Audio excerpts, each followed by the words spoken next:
An upset in the Michigan presidential primary, changes at the top of Detroit public schools, plus a look at conditions in Detroit since the 1967 uprising. Stay put. MiWeek starts right now. Did you know Gordon Food Service was started by a 23-year-old entrepreneur as a butter and egg delivery business more than a century ago? In 1948, school teacher Gerard Wendell Hayworth borrowed $10,000 from his parents to start a woodworking operation in his family's garage. It's now Hayworth Incorporated. These are just some of the ways Michigan's pioneers started out as small companies with big ideas. We are business leaders for Michigan. We are committed to making Michigan a top 10 state for jobs, personal income, and a healthy economy. Funding is also provided by Delta.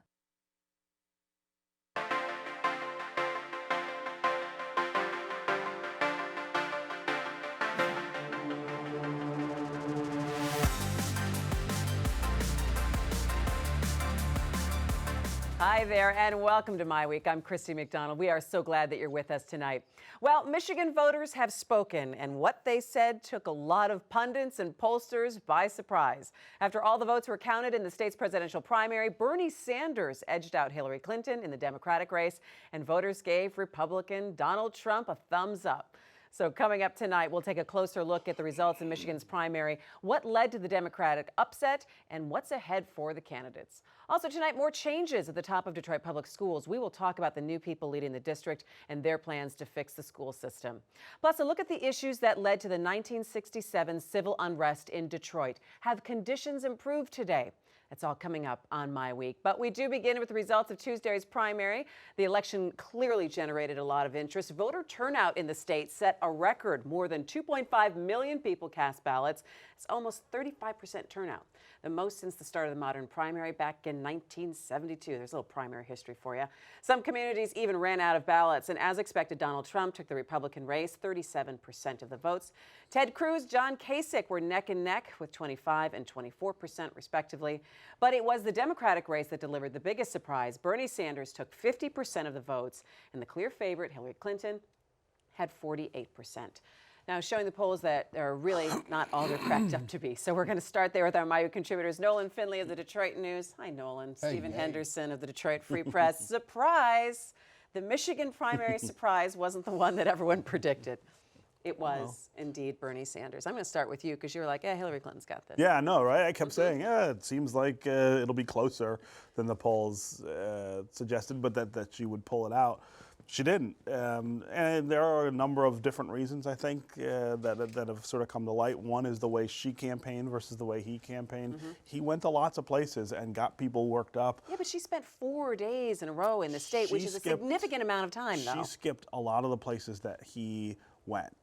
For instance, she made no appearances in the entire 12th congressional district of Michigan. Pretty important place for Democrats. Pretty important place to get people excited about her. She didn't go there. I mean, I think there's also, the way that he connected with voters over their economic frustration was pretty masterful, especially in the closing weeks of the election. I thought that his performance at the debate in Flint would have hurt him more with African Americans. I thought it would have hurt him a little more with people who are concerned about the economy here because of the auto thing, and there's some confusion over what he really did there. But on stage that night, he looked pretty bad, but apparently that didn't have the effect that I thought it would. What was the significant plus for Bernie Sanders that you think put him over the edge, Nolan? Well, this is not an issues election this year. I think by now we should realize that voters aren't paying all that much attention to position by position of these candidates. These are personality elections. People are looking for something new, fresh, different, not of Washington, and mostly they're looking for someone genuine. They are tired of the same old political double talk and what have you. And if you say anything about Bernie Sanders, he certainly is who he is. He's genuine. He doesn't change his positions. She stood up there in that debate the other night in Flint and changed her position, and last night again changed her position on that she's held all her lives, position she's held all her lives. She's chasing him. She's allowing him to dictate the campaign, and she just doesn't look comfortable. She doesn't look real. And, people are excited about folks who look real, who they can believe in. And part of the problem with that, though, is that it sort of errs on the side of oversimplicity, right? I agree. The things that Bernie are saying, a lot of them are really true, and they are resonant with people who are having a hard time. But the things he's saying he wants to do about them are either not going to help the situation, they might make it worse, or they're completely unattainable. infeasible, right? But couldn't you say that about anybody in this election right now? This year, I don't think so. I don't think Hillary Clinton's talking about anything that's unachievable. Except Clinton is going after his policies too much. He is in her head too much. He is dictating her campaign. Yeah. She's a person who's been reasonable on trade. The other night she was completely unreasonable on trade. She's been reasonable on energy policy. She threw that out. Last night on immigration, on that debate, it's, let everybody in, we deport nobody. I mean, she's letting Bernie Sanders dictate this race. But again, I go back to the reality that we're seeing on both sides of the aisle. This isn't an issues election.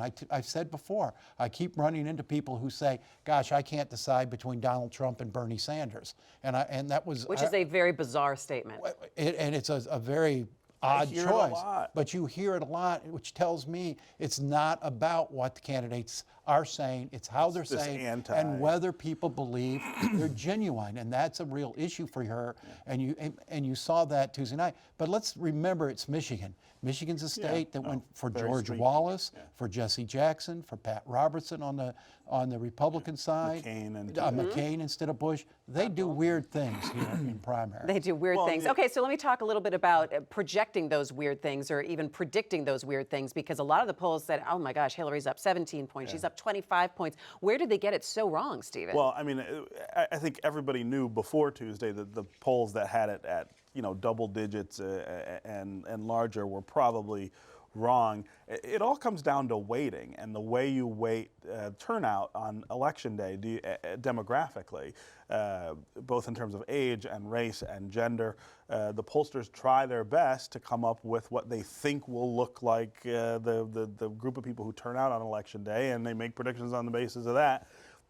I think they were pretty wrong about the size of the turnout and what the turnout would look like on election day, and so their polls were wrong. You got a lot of young voters too. And that's it. These millennials are not pollable because these millennials. They aren't pollable. I mean, because they are pollable. They don't have landline, but they didn't hear. Hey, I'm not a millennial, and I'm not answering my landline much anymore. I don't have one. And so it's harder and harder. Thanks for that, by the way, Nolan. I heard that. It's harder and harder to poll them. But if you look on the Republican side, I mean, the polls were fairly accurate. And I was getting calls on Tuesday during the day saying, well, or Monday, I mean, the last polls are showing Kasich closing. And as it turned out, Kasich won the election day vote in Michigan, lost the absentee vote. So on the Republican side, older voters perhaps, they did a little better job. Those polls were fairly accurate. Democratic side, you had all these young people surging in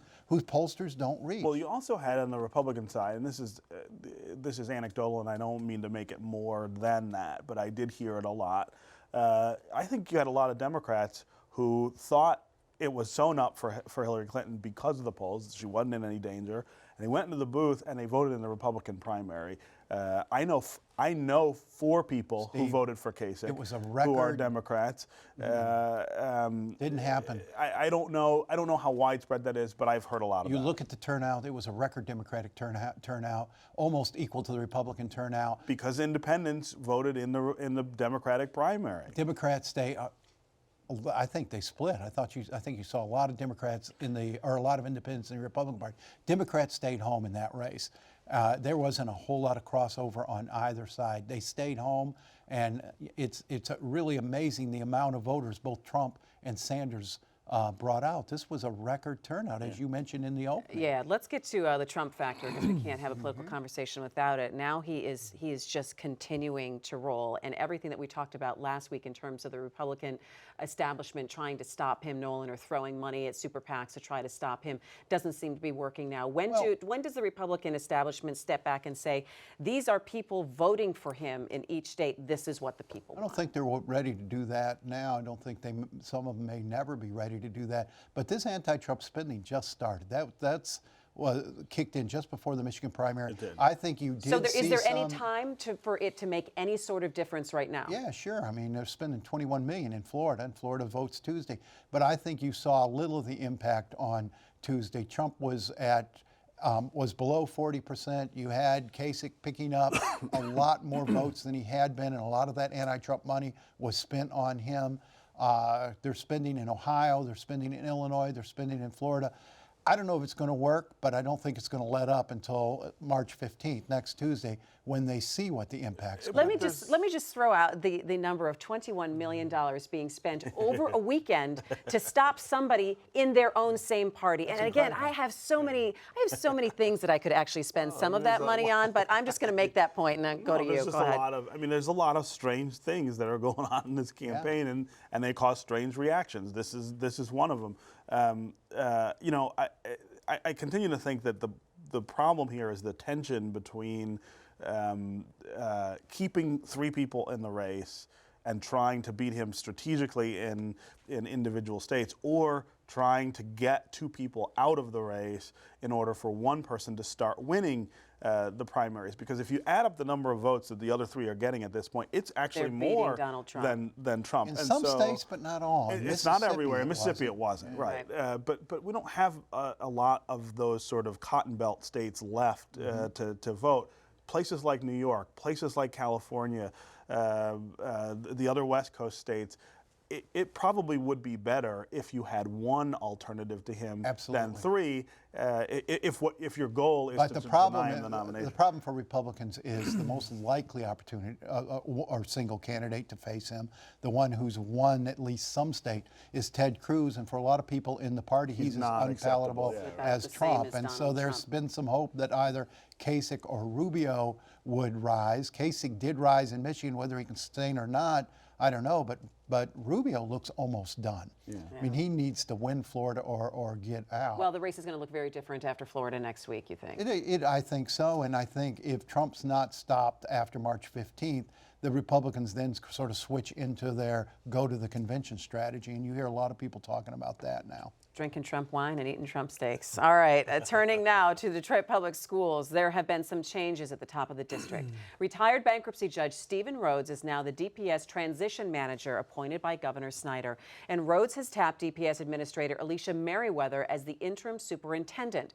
But all of this comes as the district is expected to run out of cash next month, and the teachers are threatening to strike. And we're looking at what Rhodes said was April 8th, that the district is not going to have any money to be able to pay their teachers. And now is the time in Lansing that we are expected to see some sort of activity. I would expect to see, or I would like to see, people working around the clock now to try to stop that. Because when you're talking about a district that could run out of money with 47,000 kids who would then be where? On the street, at home, hanging around? Urgency. There's nothing moving. It's stalemated up there is what we're hearing this week. I think what you'll probably get is some action on that $50 million special appropriation to keep it running through the year while they keep fighting. But I don't think the comprehensive plan is anywhere near moving. Why? I think it's not too far off. I mean, I think the mayor has actually made some real headway with both Republicans and some of the charter school operators. What's the sticking point, though? It's this Detroit Education Commission that he wants, and I think I know I want it. I think it's the best thing going forward in the city. But there are a lot of Republicans, and especially the charter schools, and the money they dump into legislators' pockets, that's standing in the way of that. But I think the mayor's made some headway with certainly with the Senate side in that regard, and some folks in the House. I mean, the House still seems to be the place that you can't break through. Yeah, I don't see a whole lot of progress. I do think they'll do some emergency funding to keep the kids in school and to keep the paychecks coming. They're almost obliged to do that. I know, but isn't that just the same lame cliche of kicking the can down the road? Of course, but there's some deep philosophical differences here, and you can't dismiss the concerns about the Detroit Education Commission when you look at what's happened in some other places. These charter schools feel like if their fate is turned over to politicians, Democratic politicians who are beholden to unions, the same thing will happen in Detroit as is happening in New York, where Mayor de Blasio is dismantling a very effective charter school reform. Washington and other places where charters have been subjected to political to the political winds, and they've come out badly. This is always the yarn, right? That oversight somehow becomes political when it's applied to charter schools, as if it's not political when it's everyone else, first of all, but also as if that's the main aim. I think the better example, for instance, is Boston. The better example is Maryland, the state of Maryland, Baltimore, that has a functioning charter school community that augments the public schools, helps shore them up and make them better, the way that we all promised that charter schools were going to do here in Michigan. All right. 20 years ago. So every time we have the conversation about this, we get into this fundamental difference about charter schools and oversight of charter schools, and now in the state of Michigan. Let me ask you this: with Stephen Rhodes now, who is the interim, the transitional manager, was this a good move by the governor? Do you think that he will be able to have conversations in Lansing, or be able to at least break down that wall or that argument? Because if we get into this same argument every time we have the conversation here on MiWeek, how do we expect our legislators to finally get through that fundamental difference? That was the hope, but I think they're going to have to craft a plan that provides real protections from political meddling in school choice, because we've got half the parents choosing these schools for a reason. And it's not because they've been bamboozled or fooled, it's because they're desperate. Because the choice schools have been so bad for so long, they want a future for their children, and you can't do anything to interfere with that, and you've got to build some protections in. But nothing in the DEC would prevent that kind of choice. In fact, it would make choice more rational, right? We have entire neighborhoods in the city now that have no schools. There are no high schools in entire parts of the city, in part because people can open schools when they want, where they want. There is no money to be made in high schools, right? If you're operating a charter school, you can operate the elementary schools at cost or for small profit. Middle schools are more difficult. High schools are impossible. And so how many charter high schools have we seen open in the last 5 years for that reason? Now, I'm not saying... The vast majority of these schools are not-for-profit. But I'm not saying that that's a bad thing. You don't keep schools open, Steve, just for geographic reasons. But you don't keep bad schools open just because they're located. But the charters do. I think everyone could agree with that. The charters do. There are awful charter schools that have been open for years. Charter schools for a long time were shut out of a lot of neighborhoods because the Detroit Public Schools would not lease vacant buildings to them. Now. And would that's allow. Not the situation but now. That's where a lot of these schools were located, and they would rather see the schools rot than lease them to a charter school. The DEC would again rationalize the way that we cite schools properly. If everything is run properly, right? Every neighborhood needs access to a school. We've seen Do you elsewhere. Not think that neighborhood, we've every seen neighborhood elsewhere should have a where these schools have been subject to politics and union pressure, and parents lose choice. It's happened in Washington, New York, other places. I hate to do this to you, but I'm going to have to cut you guys off. We're going to watch what happens here in the next week, and we will continue to talk about DPS. Finally tonight, the Detroit Journalism Cooperative and the Detroit Public Television's One Detroit are rolling out a year-long project that explores whether conditions have improved in Detroit since the 1967 riots. Detroit Public Television is one of the DJC partners, along with WDET Radio, Bridge Magazine, Michigan Radio, and New Michigan Media. The DJC was formed to focus on stories about community life and Detroit's future after bankruptcy. And I spoke with Lester Graham of Michigan Radio and David Zeman of Bridge Magazine about this ambitious new project. All right, David, let me start with you. What was the decision process to actually pick going back to 1967 as this next year's project with the DJC? Sure. Well, it was a pivotal time, obviously, in the city's history. And what we wanted to do was not just look at it as a history project. We wanted to see what kind of gains the city has made since then. And part of the impetus of it was, certainly the things that have happened around the country and in Ferguson and Baltimore and North Charleston and other places. There's just been a lot of talk about whether the gains that have been made in the central business district in Detroit in recent years, which have been wonderful, to what extent they're going to extend out to the neighborhoods as well. And so we want to look at a series of issues, a series of conditions that were present back at a terrible time in the city's history, and see how far the city has come in that respect. It's an ambitious project, but Lester, what's the fine line that you have to walk in doing this, that you're not just looking back and saying, oh, look at everything that happened back then and doing basically a retread of history? What's that fine line of not getting caught back in the weeds and just saying, saying, look what happened? I think the critical part of it is we looked at the Kerner report, which was a presidential commission which issued a report about racial relations in the United States. That Kerner report was issued in '68, and if you read it today, it would be so relevant. You would read it and think, oh, really? And we've not made very much progress since '68 on these issues. So we're trying to make sure that we take a look at the grievances of Black America then, how they relate to today, see how we compare, whether we've made any advances. The unfortunate thing about the Kerner report is President Johnson, who appointed the commission, and Congress at the time, both basically ignored it. Policymakers didn't do anything with that information, and that's why we are where we are today. All right, so you take a look at the Kerner report, and so now you start to pull out the various pieces of what the coverage is going to be. How do you break that down, David? Well, the Kerner report looked at a number of crucial topics. What is the level and quality of education?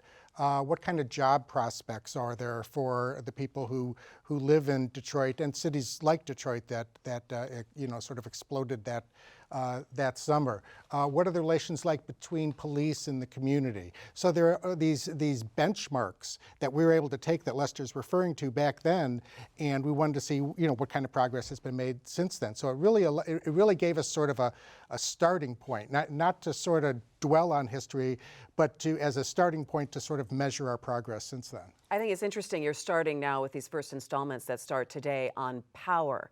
So what does that really mean to you, Lester, when you started diving into this? Well, we wanted to see, there were a lot of Black activist organizations in the mid-'60s and '70s.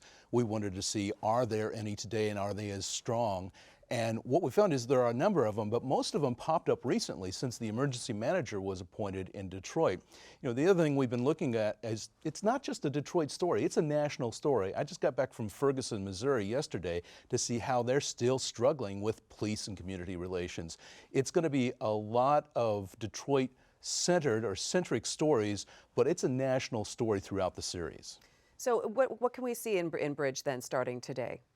Well, we're looking at the issue of power, and one thing that's different, I believe, Lester, you can correct me, with Ferguson, you have a majority Black area that is still run mostly by white officials. Is that true? Until recently, yes. Until recently. In Detroit, what we're looking at is, of course, it's been for decades. African Americans have controlled the bureaucracy and the political machine in Detroit and so forth. But what we found, we looked at a number of ways how Detroit's power and the power of ordinary citizens to have a voice in government has been reduced in a number of ways, through regionalization, through loss of population, through less clout in Lansing and so forth. And so there's this sort of irony because, obviously back in '67, one of the grievances was there weren't a lot of people who looked like African-American Detroiters in positions of power. Now there is, and yet in some respects, Detroit has less clout. It's interesting, as journalists, sometimes we know when we start a story, you have an idea of what road you're going to be going down to. Lester, what surprises did you find when you started digging into this? I found a number of them. Mike Wilkinson at Bridge Magazine has been doing some data research, looking at the census reports from 1970 to today. And we're finding that by a lot of measures, residents of Detroit, Black residents of Detroit, are in worse shape now than they were during the civil rights movement of the 1960s. That was really surprising to me. And as we try to look at why we have white attitudes, why white attitudes were so biased toward Blacks in the 1960s, whether that's changed, and we're finding so far anecdotally, that's not changed much either. I think the presidential campaign that we're seeing right now kind of indicates that, kind of reflects that. Our thanks to Lester and David, and you can look for stories throughout the year on the progress of the DJC project right here on Detroit Public Television. That'll do it for this edition of My Week. Thanks so much for joining us. You can always find us at myweek.org and on Facebook and on Twitter. I'm Christy McDonald. We'll see you next time on My Week. Take care.